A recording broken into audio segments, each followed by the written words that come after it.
Hello everyone, I'm JG and welcome back to Music Forever, where today we're going to be reviewing this new album, Malibu Ken, by Tobacco and Aesop Rock, this collaborative project between the two going under the name Malibu Ken as well. This is a project that I was definitely interested in checking out, considering when it comes to Aesop Rock and his discography, I would consider myself a pretty big fan. I wasn't really familiar with Tobacco and any of his work, but I was hoping that, considering I liked at least one of the people involved in the project, I would hopefully like the full product. Plus, the two lead singles that we got from this thing were pretty fantastic. And overall, I have to say that I'm pretty happy with the end result that we get here.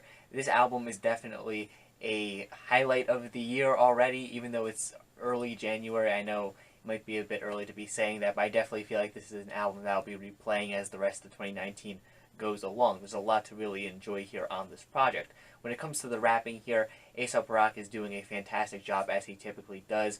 You really get what you would expect from him here on this project. Lots of really dense, wordy verses that you could spend plenty of your time sinking your teeth into, dissecting, and trying to digest. I love a lot of the lyrics across this project. They tend to be really quirky, interesting, and as I already said before, there's a lot of them that you could really spend a lot of time over analyzing if you're someone who likes to do a lot of that. But even if you're somebody who isn't really into over analyzing lyrics or anything along those lines, this album still has a lot to really offer you, because outside of the lyrics themselves, Aesop Rock's rapping on this thing just sounds fantastic. He sounds great paired up with Tobacco's production here on this project, and the production here I ended up really liking overall. Like I said, I wasn't familiar with Tobacco and any of his previous works or anything along those lines, but hearing this project here, it makes me want to go back and listen to some of his older material, considering I quite like what he did with a lot of the production here on this project. It has that very alternative hip-hop feel to it. It has a kind of psychedelic influence going on in it as well. It also feels really warm and futuristic, almost sci-fi influence at times too. It's a really interesting mix, but it pairs up really nicely with Aesop Rock and his rapping and his general really esoteric lyrical style. I also really like how the production here on this album is able to really stand out on its own. For example, if I was to hear this album, just an instrumental version of it, I still think it would be a really enjoyable project. And I really do like the fact that it makes this project feel like a collaborative effort between Tobacco and Aesop Rock, not just a Aesop Rock album that happens to be produced by Tobacco. It really is a nice, even mixture of the two. And I really like it when collaborative projects can do that. I like when you can see the best of both artists in here, and that's definitely the case with this project. Now, while I like all of the tracks on this album, I definitely think that there are some songs on here that are stronger than others. In particular, the two lead singles from this thing are some of the strongest on the entire project.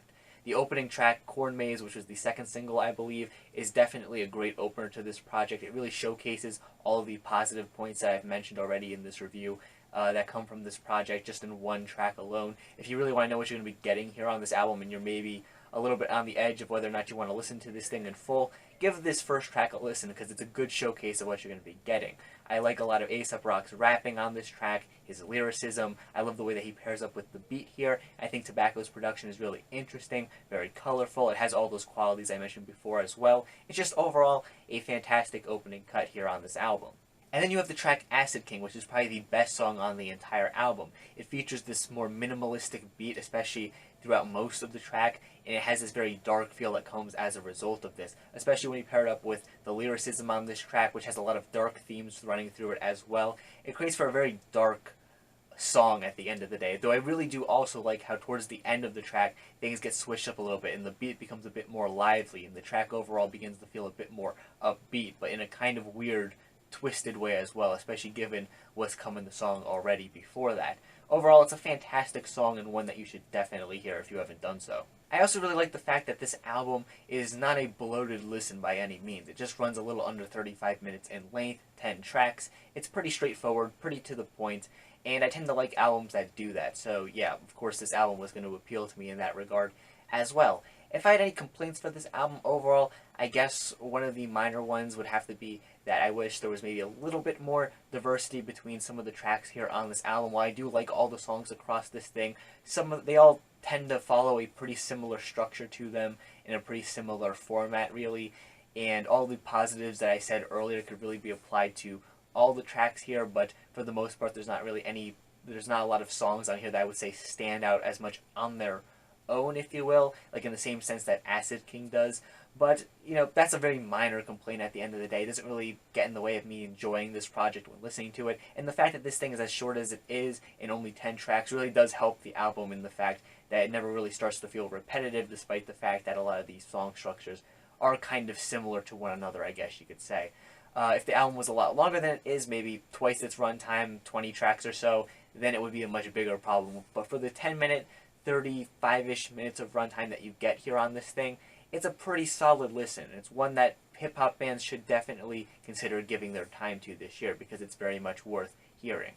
But yeah, there's fantastic rapping, great lyricism, fantastic production as well. Really, this is a really fantastic listen from start to finish overall, and a pretty solid start to the year, if you will. I know it's not the very beginning of 2019, but it's close enough to the beginning that I'll say this is a pretty solid start to the year, especially when it comes to stuff that I've heard. So yeah, definitely check out this album if you're a fan of hip-hop, alternative hip-hop, if it sounds like it'll interest you to any extent.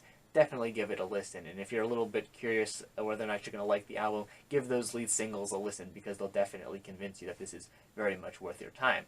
And yeah, with all that said, that's just my own personal opinion here on this album. Feel free to have your own. In fact, feel free to leave your own opinion in the comment section down below. I greatly appreciate seeing it down there. And while you're down there, make sure you leave a like on the video and subscribe to the channel for more music-related content. Things like album reviews, track reviews, countdown lists, things of that sort. If you enjoy that kind of stuff, make sure you subscribe. Thanks for watching, and stay golden.